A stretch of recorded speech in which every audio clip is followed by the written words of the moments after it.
Kieran Stack here. Hope you're doing well today. Today we are talking about element 3, which is prioritize. And today's the first lesson for element 3. So let's get on to it, guys. So we're looking at page 12 on the Service Advisor 101 book. By now, I hope you have it. If you haven't got it, you can get it off Amazon or drop me an email and I can get you a copy of it sent directly to you wherever you are on the planet. But at the same time, you may be getting enough value from this and it may be covering the information that you need covered. So element 3, prioritize. Prioritizing is the action or process of deciding the relative importance or urgency of a thing or things. Bit of a mouthful, but again, element 3 talks about how service advisors prioritize things. So the first one, high-performing service advisors have created their own strategies. So what does this mean? High-performing service advisors do not like winging it. Now, if you don't know what winging it means, winging it means to make it up as you go along and hope that you hit the mark and that you, just guess what's going to happen at the end. They like to have systems and processes in place. The beauty of that is that they turn these process parameters into strategies that work for them. They continuously refine, adapt, and or give feedback about what their perceived best practice is for both the electronic and human steps in the process. Now, in conversation with service advisors from around the planet, I have had a bit of feedback on this particular segment of the book, whereby I don't really understand, Kieran, what you mean by create their own strategies.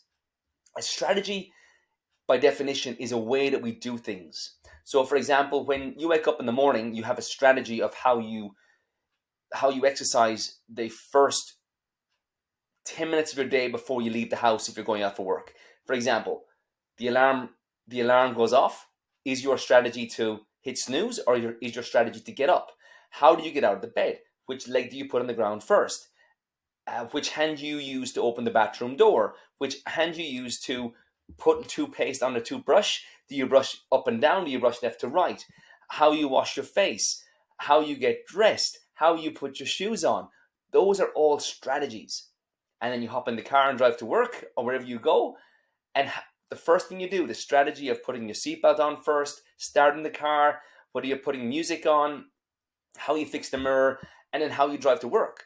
Because more often than not, if you're driving to the same place repeatedly, you often don't remember the journey you've just had. You've just driven a vehicle on an open road with hundreds and thousands of other people, and you can't even remember the journey. That's crazy. So in many ways, the strategy that you've created is one that keeps you safe, is one that keeps you predictable in many ways. So high-performing service advisors don't like winging it. They like to have systems and processes in place. They do not like organizations where it's loose. And by loose, I mean that it's just made up as they go along. It's just untidy. It's just unpredictable. They like having systems in place that get some repeatable, predictable outcomes. The same as driving within the speed limit, the same as wearing your seatbelt, the same as listening to a particular radio station, the same as opening the door in a specific way. It keeps you safe and well. So the thing about these systems and processes is that the beauty of it is that as they advance in their careers, they turn these process parameters or the systems and processes that are in place, and they into strategies, and they enhance them to make them work for them. Again, in many ways, the manager may define a process, and the service advisor will go, "Yeah, that's fine," but then the high performer will take it and go, "No, there's more to this," and they will leverage it and get a better result that works best for them. They continuously refine, adapt, and or give feedback as to what best practice actually looks like in electronic. So DMS, your EVHC or your MPI tool, your quoting tool, your SMS platform, however you're contacting your customers, they will give feedback on that. And also the human steps, not just the physical steps, as in walk here, walk here, walk here, but they are giving feedback on how we actually conduct our business. Now, the thing about high-performing service advisors is that a lot of these strategies, they're learning from other high performers that they're either in conversation with or that they have built connections with outside of the dealership. So they're not just they're not just dealing with the interactions that they have on a daily basis and the experience that they have. They're asking questions to other people in the industry about how do you do this and what would you do here and what would you do there.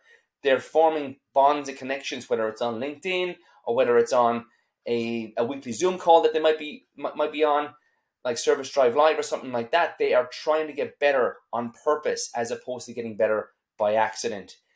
They are learning, they're developing, they're trying new things out. And guess what? When things go wrong, they just go back to the old way. But they're not looking to stay the same. They're looking to get better and better and better. And as I'll say later on in a couple of other sessions, we'll talk more about how these are the people, these service advisors, they're high performing. And these are your future leaders. They are the ones who are going to be your future service managers, future fixed ops directors or after sales managers, and even future GMs and owners. And they can do it because they're continuously refining, adapting, or giving feedback in a non-combative way, but in a useful way about what they think the best practice should be or how we should. Hey, we have evolved it this far. How can we evolve it even more? In many ways, their least favorite saying, and this is how you lose a high-performing service advisor, is if you say no because we've always done it this way. No, we're not changing it because this is the way it's always been done. That will break a high-performing service advisor. Keep that in mind, guys. So high-performing service advisors do not like winging it. They like to have systems and processes in place, and from there, they will turn these process parameters into strategies that work for them to make things consistently better, to be the best that they can be, and to continuously take knowledge and information from other sources so they can apply it to their dealership and be the best in the land. You look at some of the best outfits out there, some of the highest performing dealer groups, the highest performing individuals at them are the ones who are constantly looking to upgrade their processes and the strategies that they use every single day. There's a reason why some of the best UFC fighters are the best UFC fighters, because they can see things before their opponent can. They can predict what's going to happen next. The best soccer players, the best rugby players, the best cricket players, the best football players on the planet can see things in the future, and they're always looking to upgrade their skills, upgrade their mind, and consider new ways of doing things. So with that, I'm going to leave it there and consider these options. Again, always reflect on these very, very quickly. How would you rate your ability to create and implement strategies into your work? So what I'm really asking here, guys, is how am I doing what I'm doing, but looking to increase it or make it better so that it works better for me and my customers and the organization? How am I looking to give back and strengthen our service department? And what are 3 things that we could do today to increase these ratings? Well, listen to this. Introspecting, listen to all the modules, considering information from other dealerships, talking to your I wouldn't say competitors, but I would say some of the people out there who are ahead of you on your journey, reading books. There's so many opportunities to increase your acumen, to increase your performance, to consider new ways of doing things.